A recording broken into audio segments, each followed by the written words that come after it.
So I think the time has come for us to dive into another world, or perhaps the world we have already visited. So,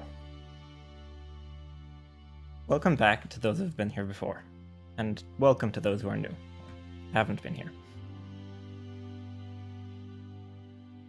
The place you find yourself is the same as the last time.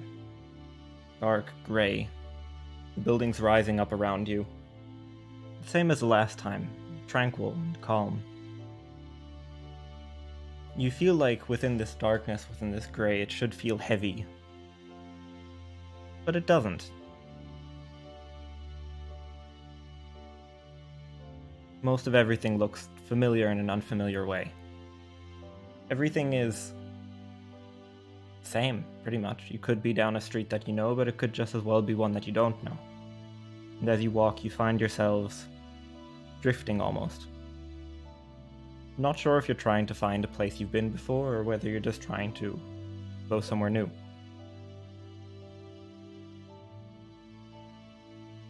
And very faintly in the distance, you can hear sounds. It's this crashing, clanging sound of construction, demolition. It's hard to say. It wasn't there last time. This breaking and reconstructing feeling. Something possibly being built. Something new. You turn the corner, and just ahead of you you see the light. This flickering firelight coming from between the grey. And as you walk forward, you see the ramshackle hut. The not particularly sturdy wooden little building with the door that's off its hinges. And from past the cracks and the crevices, you can see the flickering firelight, same as the last time, as it also comes up through the roof just very barely and dissipates into the smog. You open the door again, and in the center, the same as the last time, the small bonfire, several small log benches, and across from the doorway, it's a middle-aged man with kind of salt and pepper speckled, graying hair and beard. He looks at them and says, "Welcome back. I know it's that time again. I can hear it in the background already, but I guess we'll cross that bridge when we get there. For now, have a seat. Let us think of greener pastures." As you all have a seat, he stands up, gestures you around, and he starts speaking. Close your eyes. Envision yourselves floating, vanishing into the grey. Leave this place behind you. And as you reopen your eyes, looking around, the same sensation as the last time, although just as strange as the previous time. This void, this mirror world, standing in inch-deep water, and around you, just floating within the sky, these massive bottles. Different dioramas of snow landscapes and deserts, of mountains, cities, universes.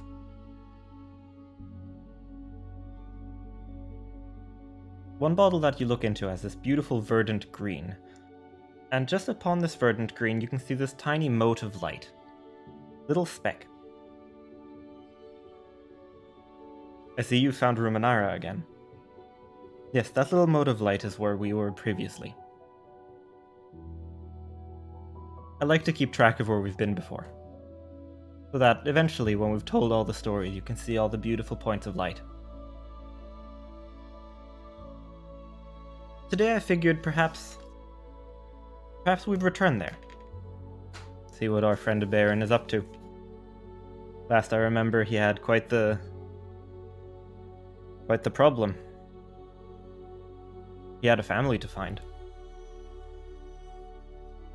So if you would, let us return, he says, and he grasps hold of the bottle, and strangely enough, even though it was so massive previously, as he holds it in his hand, it shrinks to the size of his hand.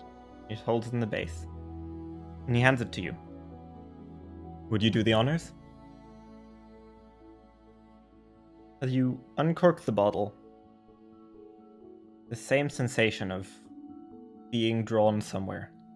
It pulls you.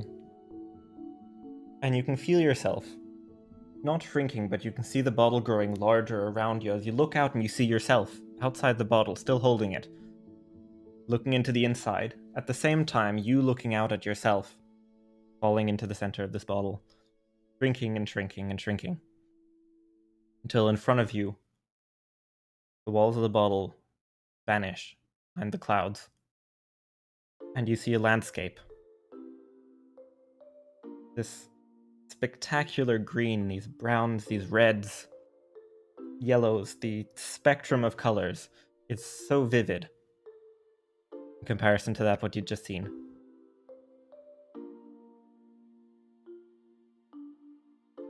Welcome back to the realms of Ruminara. We are going back to a familiar place. Back to Noom, to a tiny village off the southwestern coast, to join Baeran, Windtamer, now named,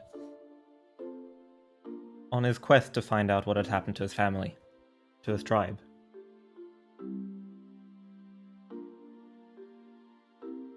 And hearing these words, although there is no speaker anymore, you feel the world expand around you as you feel like you're falling inward.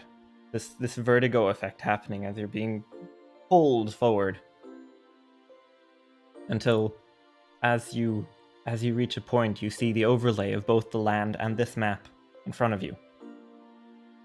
Small, glittering names hovering above small portions of the land, in a way telling you where to go and what to see.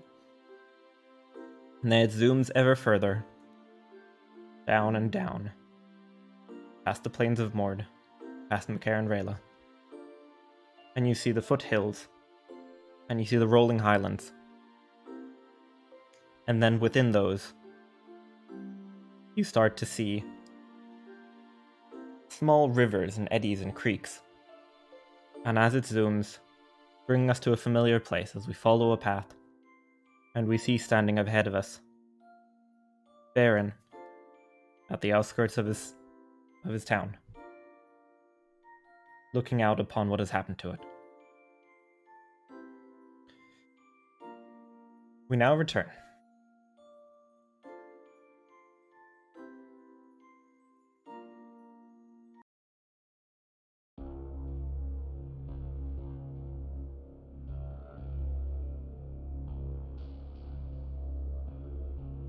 For a moment, Baeran doesn't know what to do.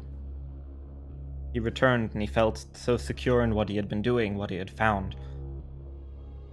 And as he stands there seeing what has happened, understanding that they had been raided,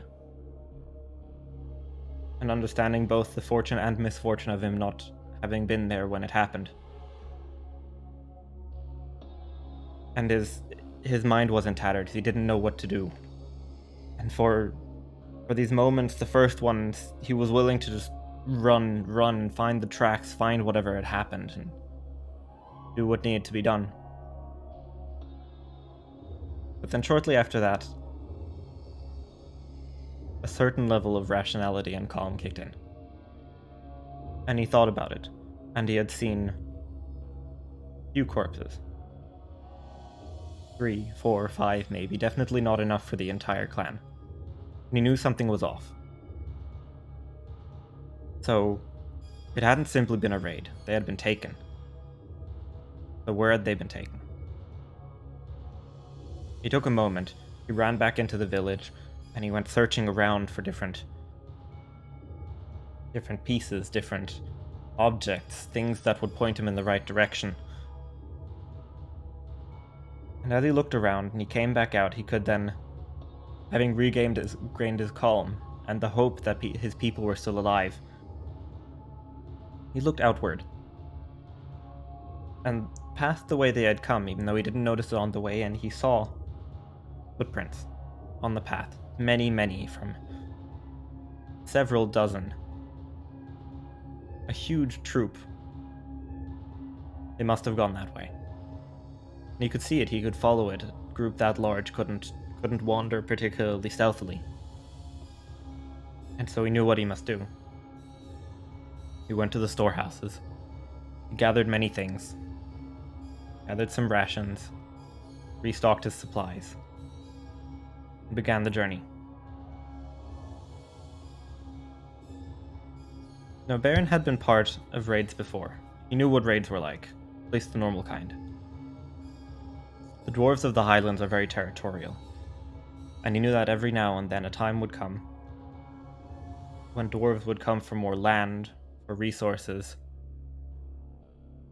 for other workers, possibly just because they could. But so far, his village had been safe for a long time. Many dozen years at this point. And the reason for that is because they had taken a place so off the side that simply wasn't relevant for most of the clans that could possibly deal with them. When he was very, very young, they had originally lived somewhere else. And as a larger clan came to raid, they thankfully had the scouts to notify them that something was coming. They packed up everything they had, and they left the entire village. They left the buildings standing as they were, left the fires, packed up everything they could, and simply left. And he knew about these. He had heard stories when he had been to Macaire Rayla. He had seen it in certain extents when traveling the roads, and he had heard stories from his own family, from his clan. And judging by these stories, he knew that this wasn't a normal raid. A normal raid was maybe 2 dozen people, dwarves strong, taking a location and taking what they can and leaving again. That wasn't what this was. This was 100 dwarves. They came to get something, and it seemed like they came to get the Forge Masters. Maybe everyone. The ones who had died weren't supposed to die. They were supposed to be taken, and they probably defended themselves. And thinking of these thoughts, Baeran had a sliver of hope in his mind that everyone might still be alive because they might be important. They might be useful, they might be needed. And he didn't know what for. He hadn't heard news of this sort of thing. As he began tracking, ahead of it he could see, as the tracks led along the path that he had taken to Macaire Rayla, but fairly shortly after the point where he had rejoined coming out of the Plains of Mord, he found that the tracks led off the path, where it potentially made them easier to find as they had crushed most of the grass underfoot that had covered these parts of the highland, creating a half of a mud trail going through the hills. He continued, and he also saw where it was going, and he thought he knew.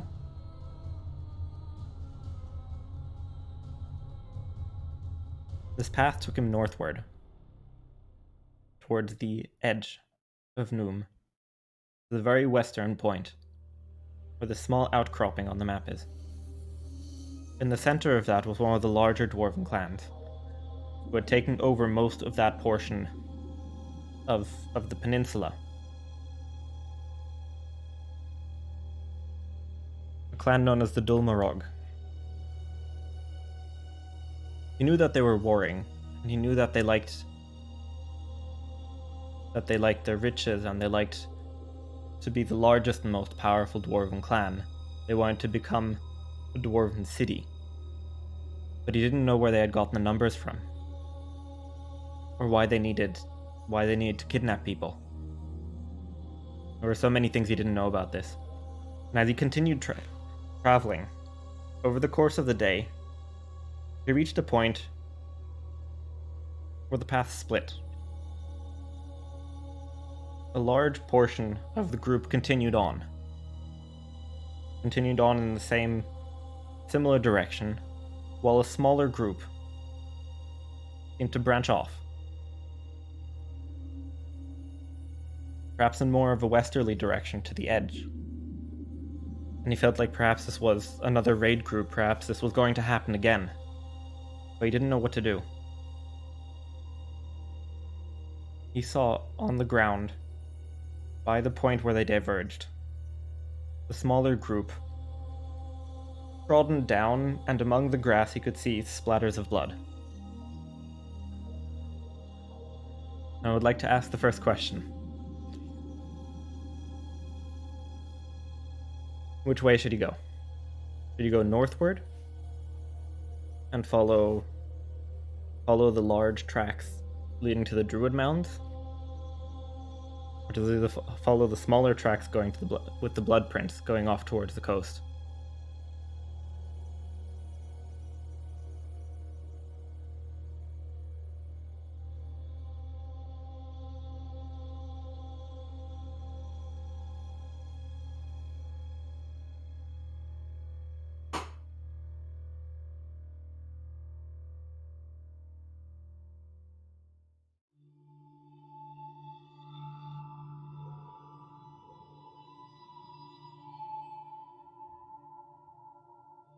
Alright, I've got 3 for the smaller group.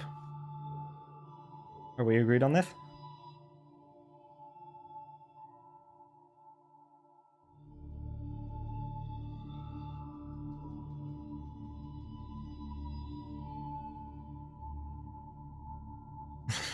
I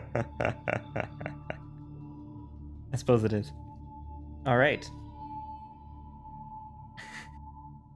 Then as Baeran realizes he might be able to stop this from happening again, in his mind, thought comes up that he could be rescuing his family, but he realizes that his family is probably not in danger right now. But whoever was at the end of this branch might very well be. And so he breaks off, goes down the smaller path, see what he can do. And it leads him forward, and he can already in part smell the sea air from here, as the winds roll over the hills, and it brings the smell to him.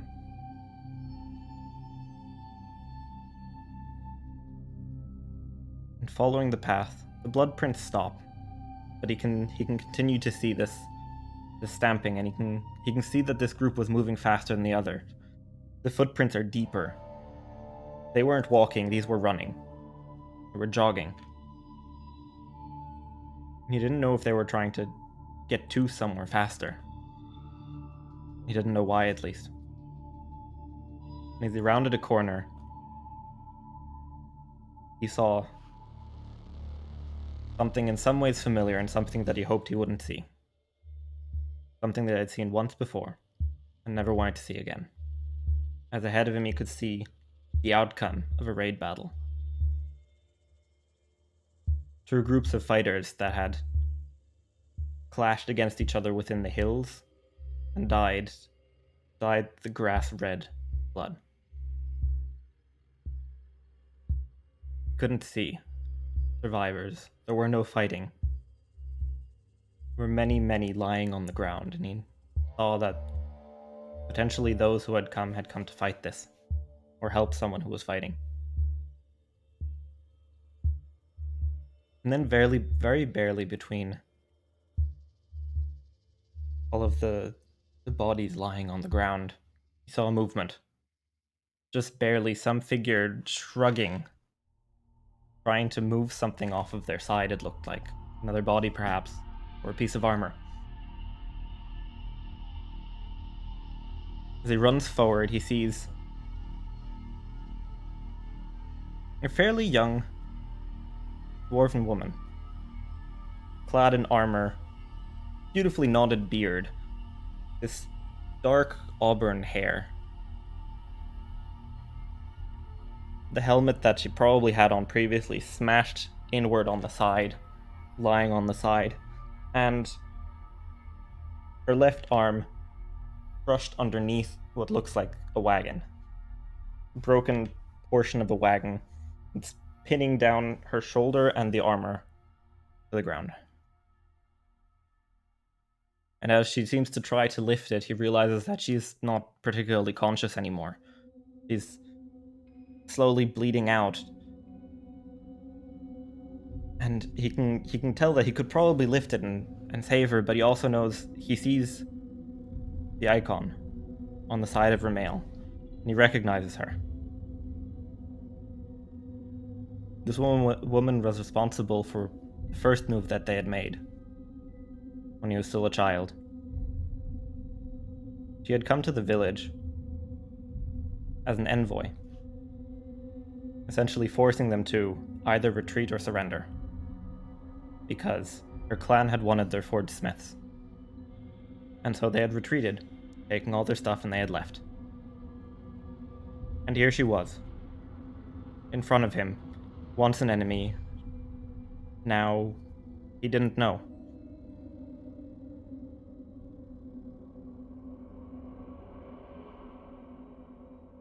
So what should he do? Should he save her? Or should he leave?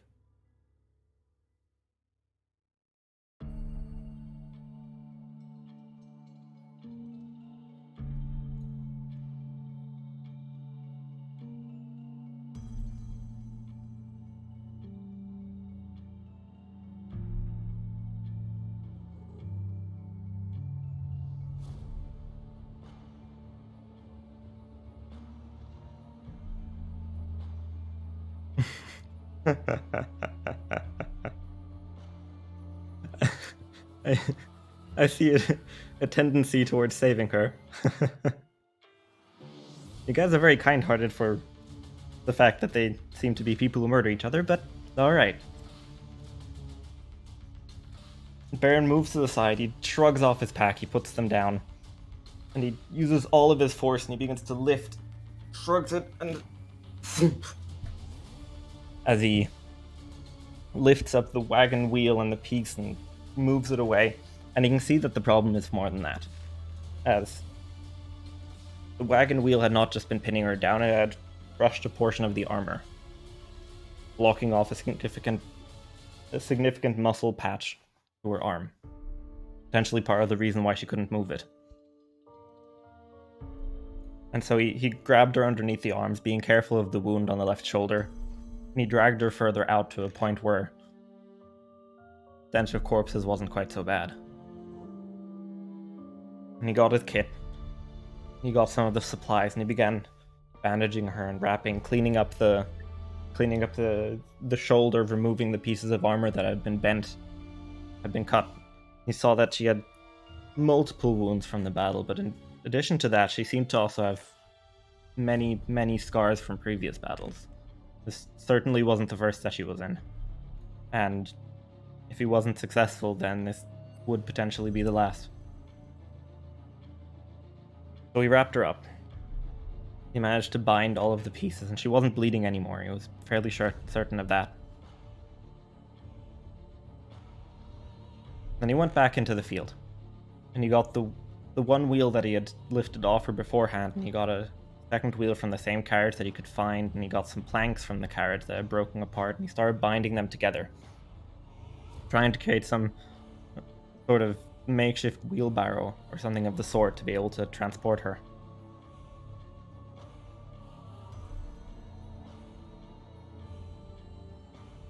While he was doing this, he heard a voice behind him. Very faint and cracking and broken. He heard, "You have my thanks. Please, take me home." And as he turned around, he saw her as she just barely had this fierce look in her eyes, somehow pleading at the same time defiant. Before they glazed over, she leaned back and fell over, robbed of whatever power she still had. So he gently took her and he lifted her onto the wheelbarrow. And he took the insignia, remembering where he had previously been where his village had previously been. Took the wheelbarrow and made his way.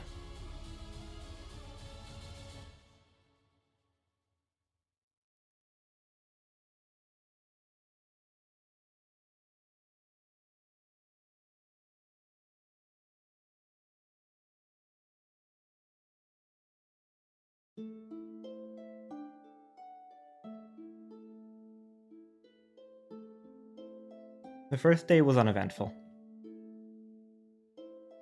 It took him a while. He was much slower with this carriage since one of the wheels was kind of busted and just kept thump, thump, thump as he tried moving it along. But he eventually managed to get back onto a path that was somewhat trodden. And as he was pulling it along, not much happened. The woman stayed out of it for the entirety of the day. As he went to sleep, he kept a form of watch in the night while the fire was still active. Just making sure that he wasn't being observed. He extinguished the fire, dispersed the smoke, and just sat there for a while, half watching out to see what would happen, though he didn't expect anything to happen, and half wondering what his life had become. Just a few days ago he had been to the path of Baeran Rayla, not thinking much, simply doing his duty as son of his father, the Forge Master. And now, what did he become? He had such highs, such lows, within the span of hours, it felt like.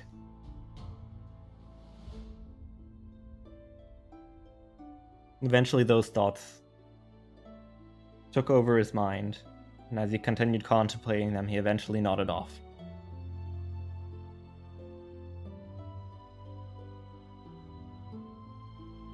Eventually in the morning he woke up to... He felt like faint whistling sounds, but perhaps that was just his mind replaying the events of the past days. And he looked up and he could just barely see the first rays of the sun cresting the hills. He looked around. The woman was still asleep, unconscious, he wasn't sure. But he got up, he packed his things together, set them aside, created a small breakfast form of thing. Nothing large. He warmed up a soup. And he took some of it for himself. He looked around. He went over to the woman. And he tried to wake her, and she wasn't really there. But she was just barely awake, and that was enough for him. So he fed her some of the soup, and he gave her some water. Make sure that her body was strong enough to withstand what was happening. And then he packed it all away, and he trudged onward.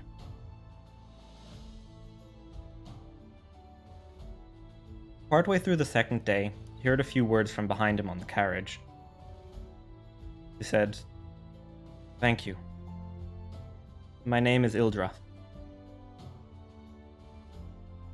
And that was it. Either she didn't want to speak anymore, or she couldn't. Maybe she was conserving her strength, but as he looked behind, she seemed to be resting again. Towards the end of the second day, just ahead of him, he could see the smoke plumes. Trails of smoke that he knew came from the outpost of her clan. It wasn't the main gathering point, but he knew that he would find help there. Perhaps some dwarf who knew medicine better than he did. Perhaps just people she knew. As he brought the carriage around,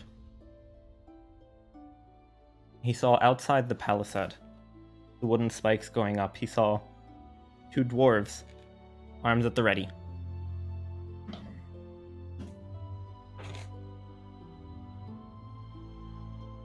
Brought the carriage forward and he said, "I have a wounded here. She said her name is Ildra. I need to bring her. She needs to be saved. She has something to tell. I don't know what." And the dwarves looked at her and they confirmed her identity. They opened the gates and they let Baeran in. On the inside, this was much larger than just the village that he had had.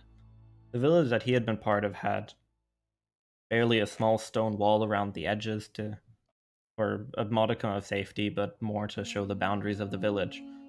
And the number of houses was barely over 15. Here where he'd landed, even though this was just an outpost, this wasn't even the main part of the clan.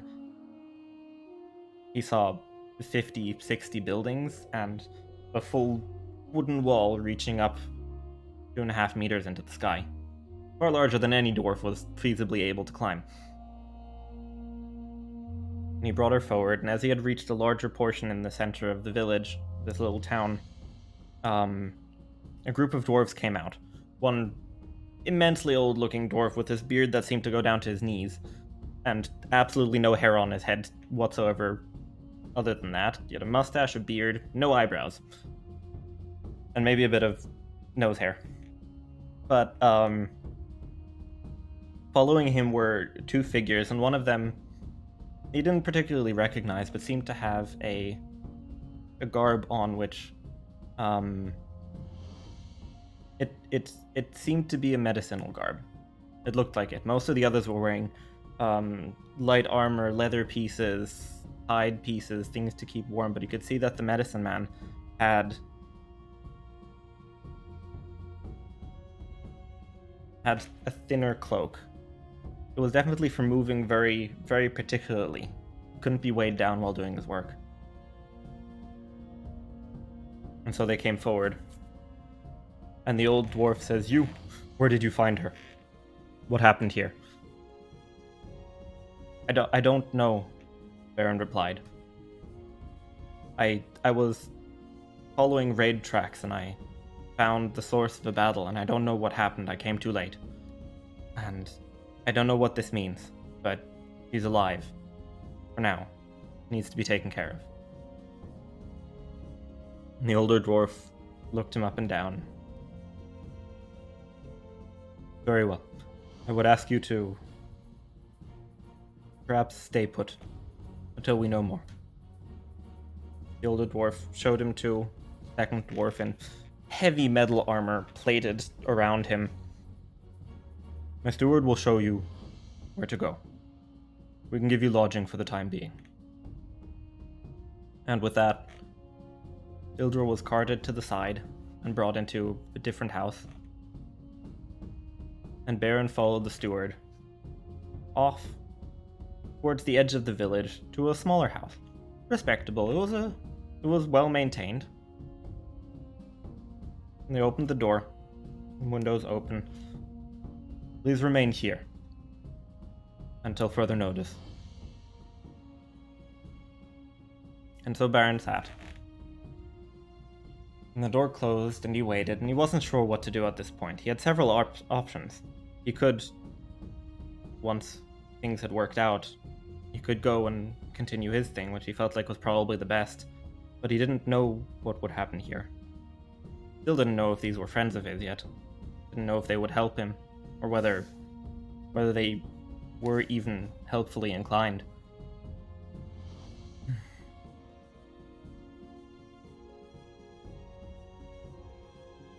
Towards the afternoon, the medicine man came by. He opened the door. "So you saved her. I thank you for that. What you did might have been everything that was necessary, and we are very glad that you brought her back. The Thane would like to speak to you." The medicine man held the door open, and Baeran walked out, where he met the steward again. The steward led him forward and passed into probably the largest and most imposing building of the entire village. It was a long house. This tall, much taller than any dwarf really needs, actually. Long house made of thick pine wood, which was probably gotten from way out back past the Blythewoods. And the concept of getting wood from so far away simply to build a house was a little bit crazy to Baeran, he had to be honest, but if they wanted to be imposing, then I guess that was the way to do it. As he entered, inside it was much darker than outside. Long huts were not only meant to be a meeting ground and a place to drink, to eat, and for the Thane to have guests. It was also meant to be a defensible point, and as such it had no windows. It had several chimneys reaching out the top so that the smoke of the fire could leave. But the only reasonable way in, past these massive wooden logs, was through the front door. It's the only way they were reasonably getting in or out. There were probably also hidden exits somewhere, just in case. But this was meant to be a place to hold a stand, because only 1 or 2 people could come through a door at a time. And as he walked inside, Baeran was expecting to see the old man from beforehand. Figured that was the Thane. Much to his surprise, the old man stood on the side. The old dwarf seemed to be on the right hand of a little bit larger, much burlier dwarf with brown hair, not nearly as old. And surrounding him were 5 other dwarves, all of similar stature, and you could see upon them, each of them had this extremely ornate plate armor. Figured that this was not just one thing he was gazing at, but multiple. And as he walked in, the door shut behind him, thump, and just very barely, in a familiar way, he felt the suffocating atmosphere of a place that has no airflow, in which the smoke has fed into every piece of furniture and wood around him. It just never kind of leaves that kind of place. So he walked forward, and the Thanes offered him a chair to sit on, as they each took theirs and sat down, in a circle, more of an extended semicircle around him.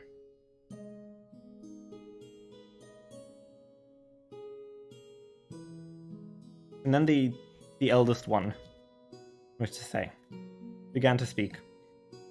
Welcome. We do not know who you are as yet, but you have done us a great service. We are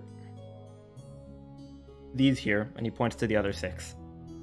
These are the circle of Thanes. We have come together out of a necessity.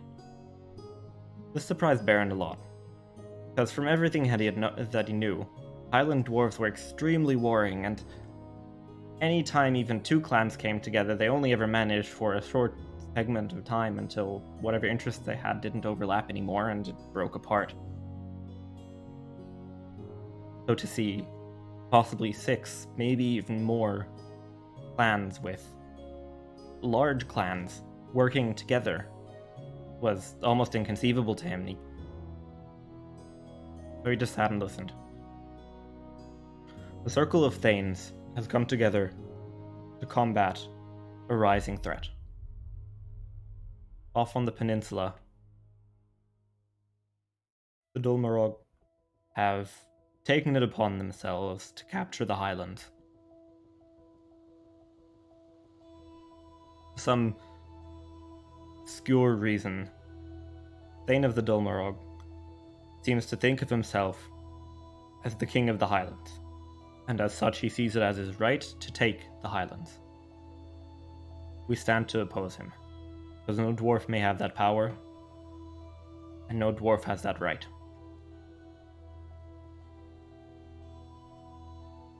If we are correct in our assumption, then you are of the Dul Thari. Are we correct? Baeran nods. And he begins to speak, but only just barely manages to say his name. I am Baeran. He doesn't add any further names after that. He thought just for a moment of adding Windtamer as his name. Let that be what he was known as, but it didn't feel correct, as nobody had witnessed yet.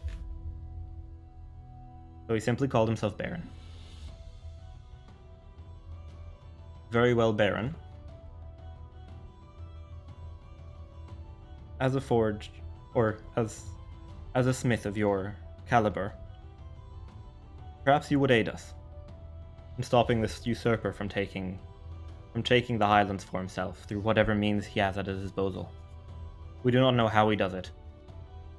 We do not know why so many of the dwarven clans west of ours have allied themselves with him. It is uncertain. But we must stop it.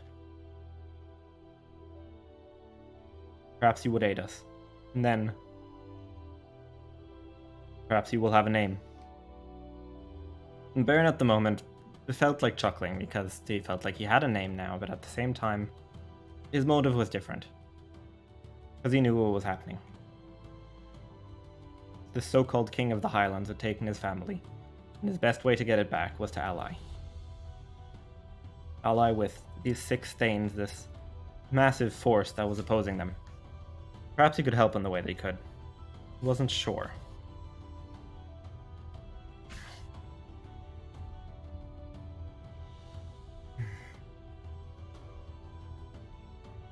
Very well. All right. I will join you. I will help in whatever way I can. Do we march? What do you intend to do?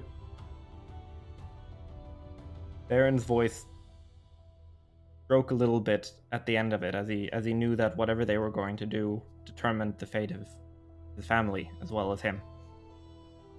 And they stood before him, and they looked him up and down. And then the 4th Thane spoke. We do not know what the King of the Highland has. We do not know what makes him so powerful. So, we must have something against him. You have perhaps heard stories. Stories of the armor that Ashtola used to wear. We wish to create something of the sort, an armor that can be enchanted to become the Stormheart. To weather the storm and to encapsulate it. This is the armor we wish to have. And we would task it upon you to create it. Perhaps not the armor. Perhaps not the enchantment. Add whatever you can. We need whatever we can. Perhaps you even know where to look.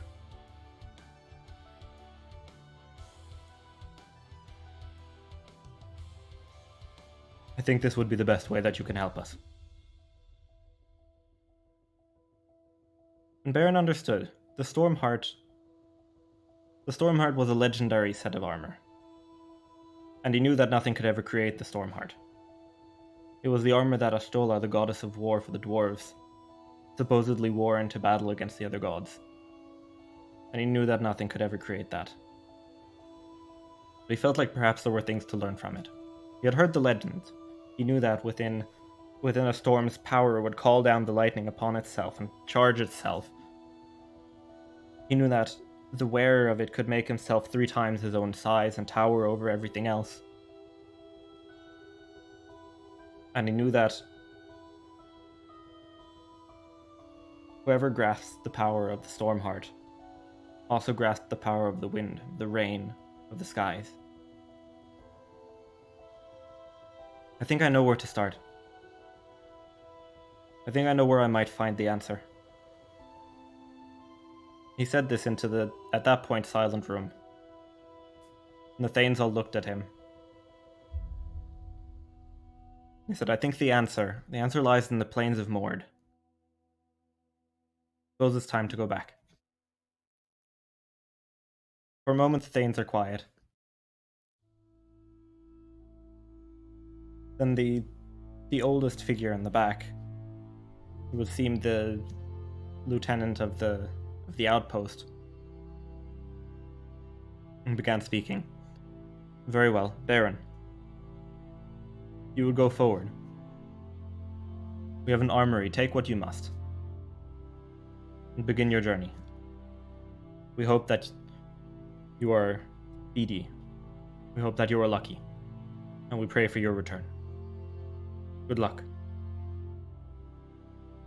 The Thanes turned to themselves and began bickering, talking about war, talking about strategy, and Baeran could tell that It was just the barest of necessities that was keeping these 6 together.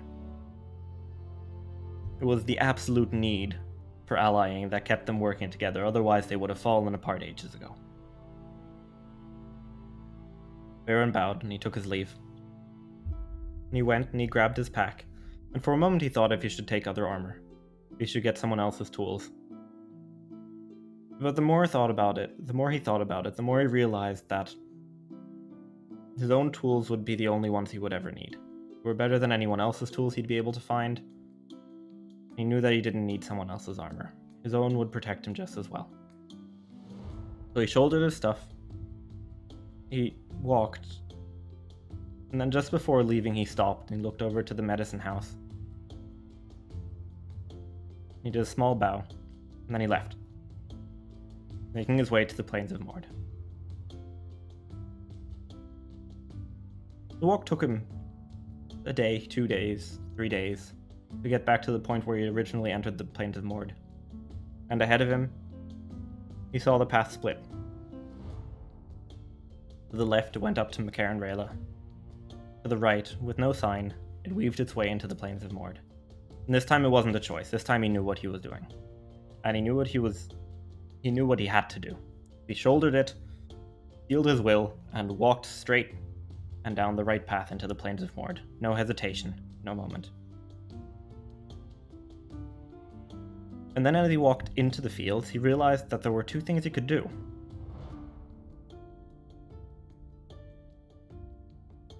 And curiously enough, close to the place where he had previously gotten lost, he stood and he contemplated.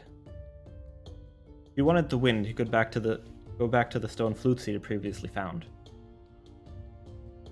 But perhaps there was more in here.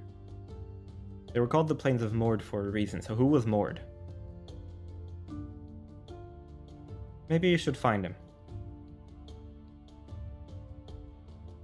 So now the question is, does he return to the stone flutes? Or does he try to find Mord, whoever or whatever that is?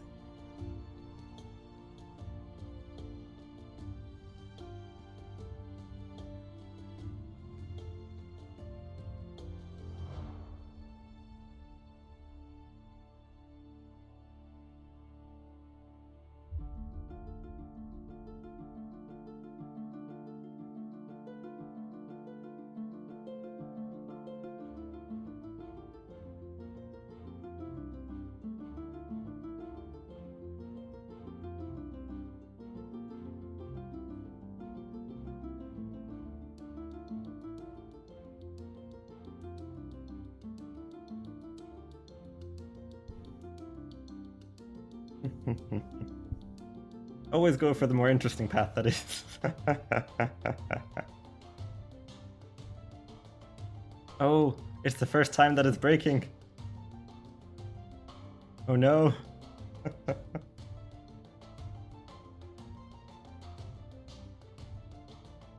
does this mean? We've got 1 for Mord and 2 for the flutes.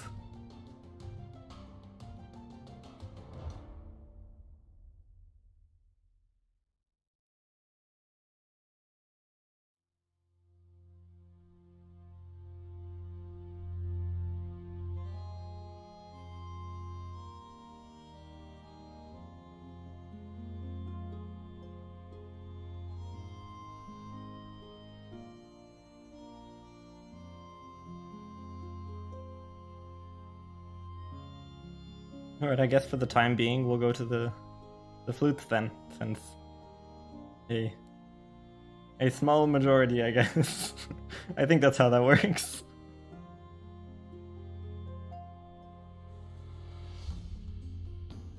Baeran was tempted to go find Mord, find what it was. Yay, democracy. He was really tempted, and he knew that some answer was probably there. But at the same time, he knew that he didn't have the time to try and find it. That knowing these damnable plains, he'd probably get lost on the way. And that he wasn't sure if what he'd find there would help him now. So he decided against it. And he began walking towards the sun the way he had done it last time. For a moment he figured there must be a better way to do this, and just walking in a direction and hoping that he'll find them again.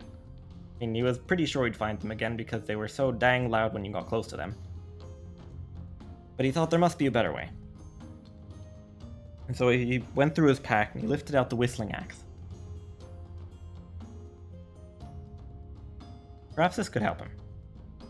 Perhaps using this could show him the location the wind was going. If he knew where the wind was going, he could tell where the flutes must be. Because the wind went through the flutes and into the plains. So if he could tell that the wind was going away from him, he knew it was going in the right direction. He began to whirl it. He began slashing it through the air, hitting a few of the grasses on the way, not that that mattered too much to him.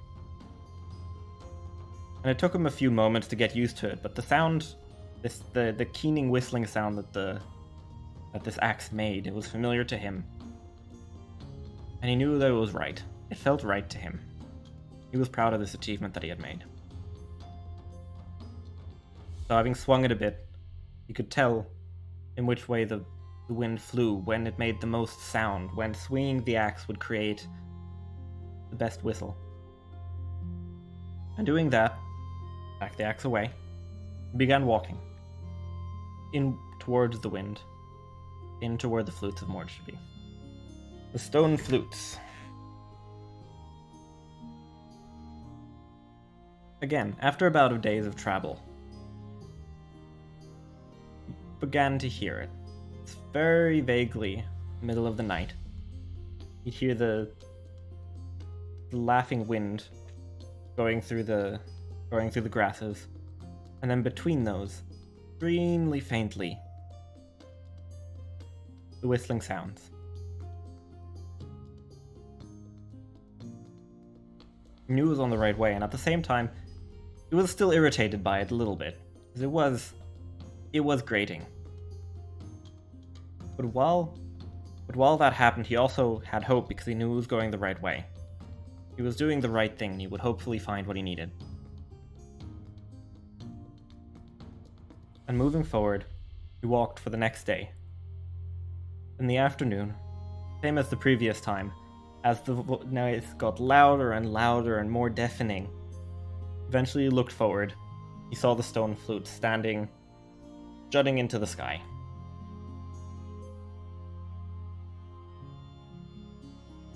A grin kind of appeared on his face, and he looked at them, and it felt in a really strange way like coming home.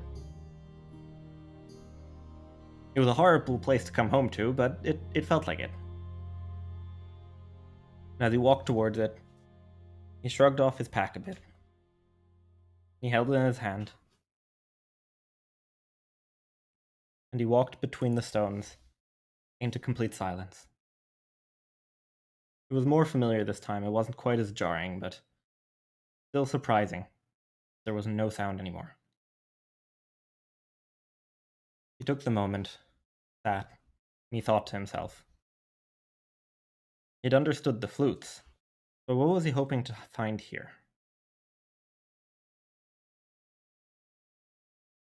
There must be something that he needed from here. Something compelled him to come here, and he knew that he had thought about wind and this would be the place to go for it, but now it was here, and how would this help him? He had learned the way wind tunnels worked, but he needed something more than that. He placed the pack down, and he thought about the way that within the center of this little glade there was no sound. The stone flutes avoided the sound inside here. The whistling didn't penetrate into it, just went around it. But now he had his whistling axe, and the last time he had walked out of the circle to swing it. Previously, it just seemed like the right thing to do. The center was so tranquil that creating the whistling, jarring sound in the center seemed wrong. But as he stood there, back on the ground, the whistling axe in his hand, figured what would happen if I used this in here? What would the sound do? And at the same time knowing that it was probably a really bad idea, but also knowing that it was the best idea it was going to get here, he began swinging it. had created the tense whistling sound as he almost created this kind of dance, swinging it and creating battle moves and making his way around the glade. And as he completed a circle, another circle, a third one, a fourth one, you could see that with each one, at the beginning it wasn't noticeable, but after the second, after the third mostly, he could see that with each round he made around the large granite monolith in the center of it, he could tell that very lightly the runes that he had seen carved on it the previous time began pulsing slightly, stronger with each time that he made a round around it. And so he continued. And it was exhausting. And he was thinking about how often this glade now had exhausted him for the fact that he'd only been here twice. But he kept dancing and he made 9 rounds, 10 rounds, 11 rounds. Upon the 12th round, he was already feeling his muscles start to clamp together as he was cramping up from the movement. He had been doing this for probably an hour at this point, and it was the worst. But as he completed the 12th round, and as the sound of his final round finished, the axe just kind of fell from his hand. And for a moment he didn't know what to do. He needed to continue, but he couldn't anymore. He couldn't reasonably pick it up anymore. He wasn't strong enough to do it. He had exhausted himself. And as he stopped for that moment, he heard that the whistling continued as this very faint breeze, circular breeze going around the monolith continued, even though he had stopped. And the glyphs on the stone were pulsing really strongly at this point. So he left the axe there. He walked up to the stone. He placed his hand against it. And the pulsing stopped. And then it flashed this extremely bright blue. As past the flash, he closed his eyes, and then as he opened it, he could see that the runes weren't stuck on the monolith anymore as they were moving. They were shifting around. And as they were shifting, he saw that many of them were going through his fingers onto his hand and wrapping around his arm. And he wanted to pull his arm away. And he almost did. And then stopped himself. He didn't know if this was exactly what he was looking for, but it was something. After a few minutes, the last of the runes went over his arms. And they placed themselves, and as he looked at his arm and he moved his hand away, he could see the faded out carvings on the granite monolith were still there. But the faintly blue, extremely faintly pulsing sigils and runes had tattooed themselves onto his arm. They were there. It was this immensely intricate weave of symbols. And he looked past his shoulder and he looked on his back and he could see that it encompassed his shoulder and went slightly up to his neck until about here, until about the side where it would connect to his Adam's apple eventually. It went past, and it covered his entire arm and his hand, creating a circular form of symbols in the center of his palm. Within the circular ones on the center, even though he couldn't read the rest of them, he recognized the one symbol he had recognized the previous time. Ancient dwarven rune for wind.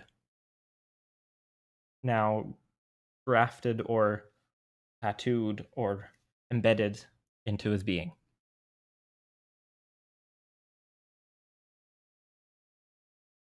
And that just kind of knocked him out as he kind of just fell onto his ass. And he sat there and he wondered what he had just done. He achieved something. His arm was now magically engraved, apparently. And he didn't know what it meant. Probably take him a while to learn it.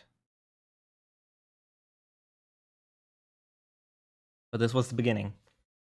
He had done the right thing, and this could be the wind enchantment for the Stormheart set. It meant that there was much missing to create what was needed, but he had the wind. He truly was Baeran Windtamer.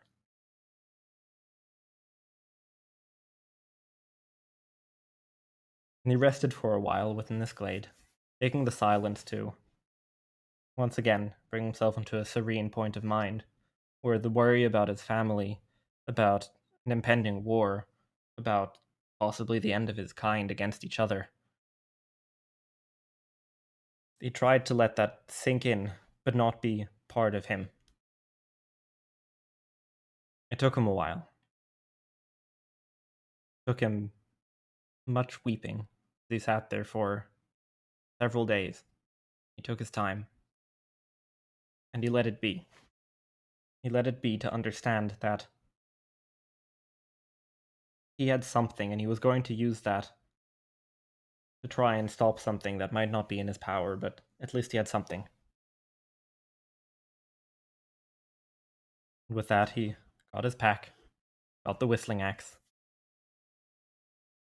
He admired his arm one last time. He made his way out back into the world. He re-exited the plains of Mord, the same way they had done previously, following the sun. He found the path that he had originally gotten onto, and he knew the path would lead him back home, but he also knew that nothing would be there. So he shouldered his pack, and he went right. And he followed the path again, back to the outpost that he had been to. Back to Ildra, back to the Six Thanes, and back to a place where hopefully there was something he could do, what he had learned. And it would take him time. He knew that it would. And he didn't know if he had the time with the war coming up. He hoped that it would be enough. And he hoped that with it, he would win.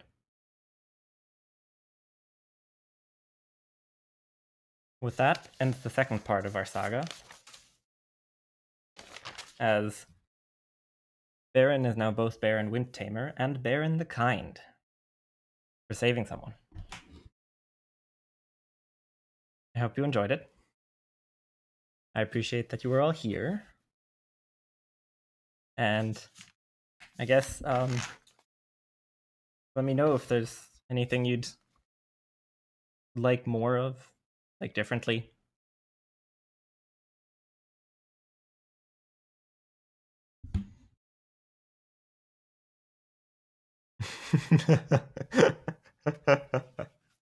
Was the wind back home? Yep.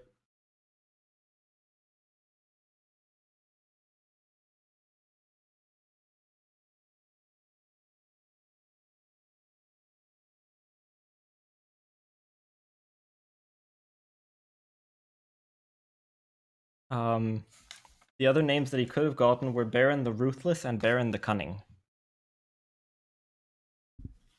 depending on what he did. Would have been very different, though. Those would have been really different.